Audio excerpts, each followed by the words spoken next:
আজি আপোনালোকক এই সংসাৰৰ মায়াজালৰ পৰা অলপ সময়ৰ বাবে লৈ গৈ আছোঁ এনেকুৱা এখন জগতত, য'ত আছে কেৱল নীৰৱ নিস্তব্ধ, নাই কোনো হুলস্থুল আৰু বাহিৰা শব্দ। আছে মাথো গছ গছনি আৰু চাৰিওফালে মাথো সুগন্ধি ফুলৰ বাগিচা। সুগন্ধি ফুলৰ সুবাসে মোক আকৰ্ষিত কৰিলে, মই ভাবোঁ আপোনালোককো আকৰ্ষিত কৰিব। আৰু অলপ সময় আগুৱাই গ'লে শুনা পাওঁ চৰাই চিৰিকটি আৰু কুলিকেটিকিৰ মাত। তলৰ ফালে দেখা পাওঁ পৰিষ্কাৰ পৰিচ্ছন্ন এখন ঠাই, আৰু ওপৰৰ পিনে চালে দেখা পাওঁ আকাশৰ সৌন্দৰ্যতা। মুঠৰ ওপৰত চাৰিওফালে প্ৰকৃতিৰ সৌন্দৰ্য, প্ৰকৃতিৰ মনোমোহা দৃশ্য আমাৰ চকুৰ সন্মুখত ভাহি উঠে।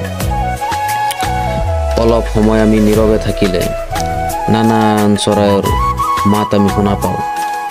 আৰু আহক আমি অলপ সময় নীৰৱতা অৱলম্বন কৰি প্ৰকৃতিৰ যি মনোমোহা দৃশ্য, প্ৰকৃতিয়ে যিখিনি আমাক উপহাৰস্বৰূপ আমাক দিলে, সেই প্ৰকৃতিৰ পৰা আমি অকণমান শান্তি লাভ কৰোঁ আৰু আমি চৰাইৰ চিৰিকটিৰ মাত অকণমান নীৰৱে আমি শুনো।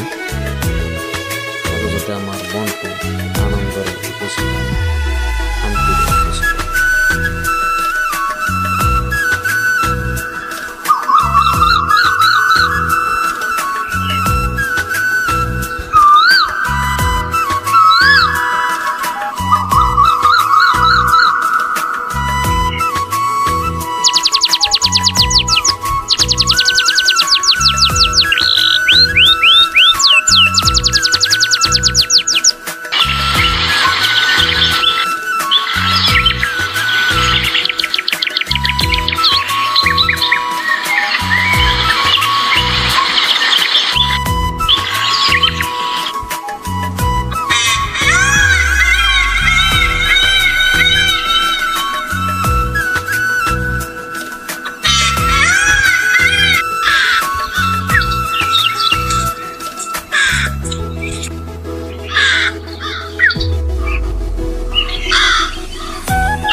এফালে যদি মাতিছে কাউৰীয়ে আৰু আনফালে মাতিছে কুলিকেটিকি, আৰু নানাবিধ বাটৌ চৰাইয়ে মাতিছে আৰু নানাবিধ চৰাই চিৰিকটিৰ মাত শুনি পেলাই আমাৰ মনটো আনন্দৰে উপচি পৰে।